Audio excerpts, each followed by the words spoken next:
വിവാദ മുദ്രാവാക്യത്തിൽ വിശദീകരണവുമായി ഡിവൈഎഫ്ഐ നേതാവ് ചിന്താ ജെറോം. ആരോഗ്യമന്ത്രിക്ക് നേരെ ആക്രമണം ഉണ്ടായതിനെ തുടർന്ന് വൈകാരിക പ്രകടനമാണ് കൊല്ലത്ത് നടന്നതെന്നാണ് വിശദീകരണം.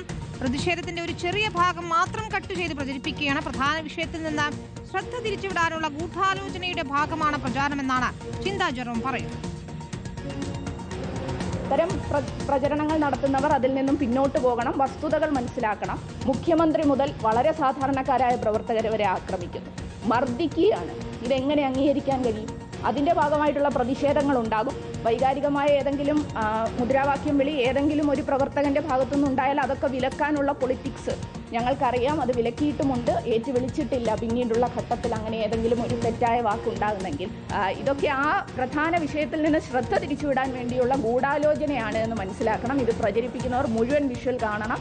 നമ്മുടെ രാഷ്ട്രീയം എപ്പോഴും സ്ത്രീപക്ഷ രാഷ്ട്രീയവും സാധാരണക്കാർക്കും ഒപ്പം ചേർന്ന് നിൽക്കുന്നതാണ്.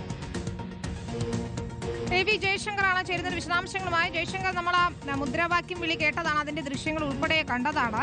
ഇപ്പോൾ ചിന്താ ജെറോമിന്റെ വിശദീകരണം എന്താണ്? വെറും വൈകാരിക പ്രകടനമായി മാത്രം അതിനെ വിലയിരുത്താനാകുമോ? അതായത് വിനീത, ഇത്തരത്തിൽ ഈ ദൃശ്യങ്ങൾ ഉൾപ്പെടെ സമൂഹ മാധ്യമങ്ങളിൽ വലിയ തോതിൽ പ്രചരിക്കുകയും അതുമായി ബന്ധപ്പെട്ട് വലിയ ചർച്ചകളൊക്കെ ഉണ്ടായി. അതിനുശേഷമാണ് ചിന്താ ജെറോം ഈ വിഷയവുമായി ബന്ധപ്പെട്ട ഒരു പ്രതികരണവുമായി വന്നത്. ആരോഗ്യമന്ത്രിക്ക് നേരെ ഉണ്ടായത് ഗുരുതരമായ ആക്രമണമാണ്. പ്രതിഷേധ പ്രകടനം വൈകാരികപരമായിരുന്നു. മന്ത്രിയെ കൊലപ്പെടുത്താനൊക്കെ ശ്രമമുണ്ടായി.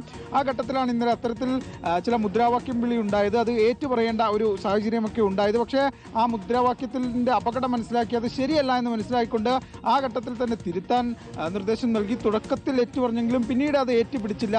ആ ഘട്ടത്തിൽ തന്നെ തിരുത്തിയെന്നാണ് ചിന്ത ഈ വിഷയവുമായി ബന്ധപ്പെട്ട് നിലവിൽ നൽകുന്ന വിശദീകരണം. പക്ഷേ ഈ മുദ്രാവാക്യത്തിന്റെ ചെറിയൊരു ഭാഗം മാത്രം കട്ട് ചെയ്ത് വലിയ തോതിൽ പ്രചരിപ്പിച്ചു എന്നും അവർ പറയുന്നുണ്ട്.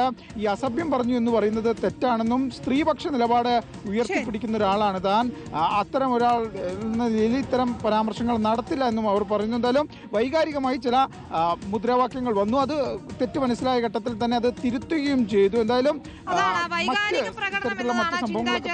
നൽകുന്ന വിശദീകരണം ചെറിയ ഭാഗം മാത്രം എടുത്ത് തെറ്റായി പ്രചരിപ്പിക്കുന്നു എന്നാണ് അവർ പറയുന്നത്. പക്ഷേ മുദ്രാവാക്യം വിളി എല്ലാവരും കേട്ടതാണ്. ഇപ്പോഴും അത് സോഷ്യൽ മീഡിയയിൽ കറങ്ങുന്നുമുണ്ട്. വി ജയശങ്കർ വിശദാംശങ്ങൾ നൽകിയിരുന്നു.